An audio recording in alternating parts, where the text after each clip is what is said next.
हर हर महादेव, श्री शिवाय नमस्तुभ्यम। दोस्तों, कैसे हैं आप सब? उम्मीद करते हैं कि अच्छे होंगे।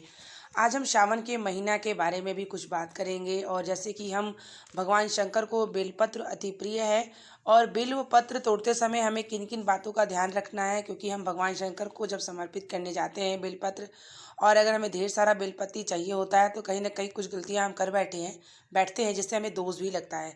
तो इसलिए इस वीडियो को अंत तक ज़रूर देखिएगा। वीडियो बहुत ही जानकारी होने वाली है। वीडियो मेरी पसंद आती है तो प्लीज़ वीडियो को लाइक शेयर कमेंट करना ना भूलिएगा। हम आपके लिए पूज्य गुरु जी की कथा सुनकर के उपाय, शिव महापुराण की कुछ कहानियाँ, और जैसे कि बेलपत्र, फूलपत्ती, मंदिर का की कहानियाँ मैं आप लोगों के लिए लाती रहती हूँ। मेरी वीडियो पसंद आती है तो प्लीज़ वीडियो को शेयर ज़्यादा से ज़्यादा करिएगा।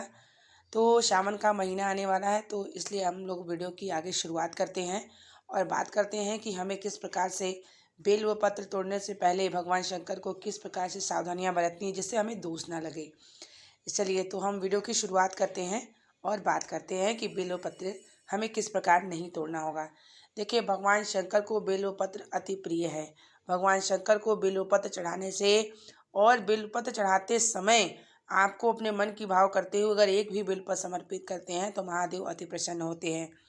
एक व बेल पत्र में 33 कोटि देवता का वास होता है। महादेव का स्वयं स्वरूप माना गया है। बेल वृक्ष के नीचे भी कितने सारे अगर आपकी मनोकामना होती है वो भी पूर्ण होती है। और श्रावण मास अगले महीना लगने वाला है। श्रावण मास में हमें क्या करना है, तो चलिए हम बात करते हैं। देखिए, जब भी हम भगवान शंकर को बेलपत्र तोड़ने जाते हैं तो सबसे पहले दिन का अवश्य ध्यान रखिएगा। अगर सोमवार पड़ता है तो आपको रविवार के ही दिन बेलपत्र तोड़ लेना होगा। अगर प्रदोष पड़ता है तो उसके एक दिन पहले ही आपको बेलपत्र तोड़ लेना होगा। एकादशी पड़ती है तो उसके पहले ही आपको बेलपत्र तोड़ लेना होगा। पूर्णिमा अगर पड़ती है तो उसके पहले ही आपको बेलपत्र तोड़ लेना होगा। कुछ ऐसे दिन होते हैं उस दिन हमें बेलपत्र नहीं तोड़ना चाहिए। उस दिन अगर आप बेलपत्र चढ़ते हैं, तोड़ते हैं और तोड़ के चढ़ाते हैं तो उसका फल आपको नहीं मिलता है। और बेलपत्र बासी भी नहीं माना जाता है। बेलपत्र आप 6 महीने तक आप वही बेलपत्र को धुल धुल कर भी आप चढ़ा सकते हैं। अगर आपके पास बेलपत्र सोमवार को नहीं है, चढ़ी हुई भगवान शंकर की बेलपत्र है, तो आप उसे भी धुल करके भगवान शंकर को समर्पित कर सकते हैं। बेलपत्र को बासी नहीं माना गया है। अक्सर आप देखते हैं कि हम मंदिर जाते हैं और अगर हमारे पास बेलपत्र नहीं है तो आप यह दिमाग से बिल्कुल मत रखिए कि हमारे पास बेलपत्र नहीं, हम कैसे चढ़ाएं।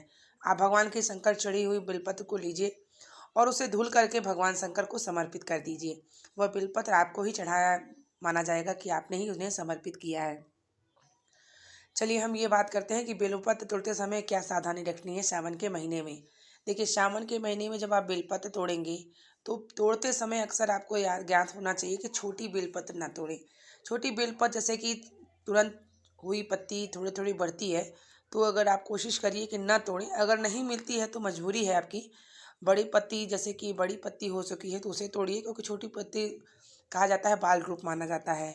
दूसरी चीज़, बेलपत्र तोड़ते तोड़ते अक्सर डंठल को लोग तोड़ लेते हैं कि इतने सारे डंठल एक साथ कैसे बेलपत्र तोड़ें। डंठल को लेकर के घर ले जाके बेलपत्र निकाल देंगे, लेकिन ऐसा आपको बिल्कुल नहीं करना है। बिल्कुल ही नहीं करना है।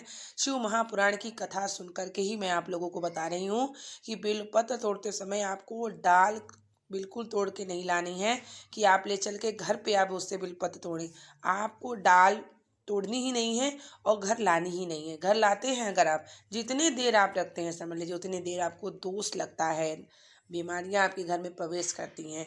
इसलिए इन बातों का विशेष ध्यान रखिएगा कि तोड़ते समय डाल अगर भूल से भी टूट जाती है तो क्षमा प्रार्थना करके आप वहीं रख दीजिए। और अगर आप जानबूझ के तोड़ के लाते हैं कि इकट्ठा मैं वहाँ नहीं तोड़ पा रही हूँ, या तो हम घर ले जा करके बैठ करके आराम से बेलपत्र तोड़ेंगे, तो ऐसा भी मत करिएगा।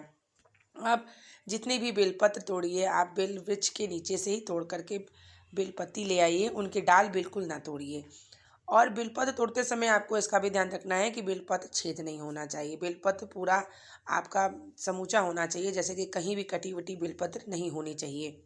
और जब अगर बेलपत्र आप तोड़ते भी हैं और आपके तोड़ते समय आपके ज़मीन पे गिर जाए और आपके पैर से लगे, तो वो भी आपको नहीं करना है। अगर मान लीजिए कि बेलपत्र आपने तोड़ा और उसमें कटी हुई है या कहीं दाग लगा हुआ है और आपने ऐसे फेंक दिया और किसी के पैर से लग गया, तो उसका दोष भी आपको लगेगा। इसलिए इन कुछ कुछ बातों का आप सावन महीने में और अन्य महीने में भी ध्यान देना चाहिए, लेकिन सावन महीना है भगवान शंकर को रिझाने का, तो आपको कुछ कुछ बातों का विशेष देखिए ध्यान रखना होगा। बेलपत्र तोड़ते समय और समर्पित करते समय। इस तरीके से जब आप बेलपत्र फेंकेंगे और मान लीजिए किसी के पैरों से लग जाता है तो उसका भी आपको दोष लगेगा। तो आपको बेलपत्र ऐसे तोड़ने हैं कि बिल्कुल जैसे कि कहीं कटी-पटी ना हो। और बेलपत्र तोड़ करके आप ऐसा भी कर सकते हैं कि उसे 1 महीना, अगर आपके पास दूर बेलो पेड़ है तो आप उसको ले आकर के स्टोर करके रख सकते हैं। सूती कपड़े में या पॉलिथीन में बांध करके उसको फ्रिज में स्टोर कर सकते हैं और आप उसे चढ़ा सकते हैं। चढ़ी हुई बेलपत्र का भी आपको ध्यान रखना है कि चढ़ी हुई बेलपत्र आप जितना से भी हो सके घर में आप उसे इकट्ठा करते जाइए।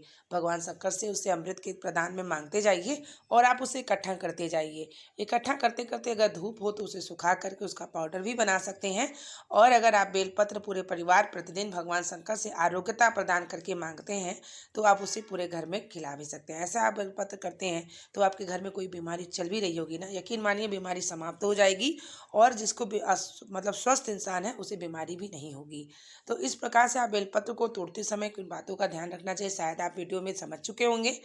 और बेलपत्र को आपको किस तरीके से भगवान को समर्पित करना है वह आगे हम आपको अगले वीडियो में भी बताएंगे कि भगवान शंकर को सावन महीने में किस प्रकार से हमें बेलपत्र को समर्पित करना चाहिए जिससे हमारी मनवांछित फल पूर्ण हो। क्योंकि 1 महीना या 2 महीना जो भी, या 1 महीना साल ज़्यादा लग रहा है, तो जो भी 2 महीना आपको ये मिल रहा है भगवान शंकर को खुश करने का, प्रसन्न करने का, तो आप पूर्ण रूप से भगवान शंकर को अपना जीवन, अपना मन, अपना तन हर तरीके से समर्पित करके और श्रद्धा भाव से शिवलिंग में भगवान शंकर को बेलोपत्र समर्पित करिए। और सावन महीने में बेल वृक्ष के नीचे हमें क्या करना चाहिए जिससे हमारी कोई लक्ष्मी नहीं टिक रही है, धन व्यापार नहीं चल रहा है, उसकी भी आगे मैं आप लोगों के लिए वीडियो लाऊंगी। वीडियो अगर मेरी आपको पसंद आती है तो आप इसे ज़्यादा से ज़्यादा शेयर कर सकते हैं। शेयर करने से आपको ये होगा कि कई लोगों को ये चीज़ें अगर नहीं भी पता होगी तो पता चलेगी, तो शायद वो लोग दोष से रुक जाएंगे और भगवान शंकर को जब बेलोपत्र तोड़ने जाएंगे तो उन्हें यह स्मरण अवश्य होगा। यह जो भी मैं आप लोगों को बता रही हूँ शिव महापुराण की कथा पूज्य गुरु पंडित प्रदीप मिश्रा की श्रवण करके ही बता रही हूँ। कैसी लगती है मेरी वीडियो आप लोग मुझे कमेंट में बता सकते हैं और हम आपके लिए इसी प्रकार से जानकारी वाली वीडियो लाते रहें। और मेरी वीडियो को कमेंट करना ना भूलिएगा। भगवान शंकर के अगर आप भक्त होंगे तो अवश्य अवश्य कमेंट करेंगे। और आप लोगों के लिए नेक्स्ट सावन के महीना के लिए जानकारी, भगवान शंकर को कैसे बेलो वृक्ष के नीचे कैसे पूजन करना है और कैसे बेलो पत्र को समर्पित करना है, हम आगे आप लोगों के लिए वीडियो लाते हैं। तब तक के लिए आप लोगों को श्री शिवाय नमस्तुभ्यं। हर हर महादेव।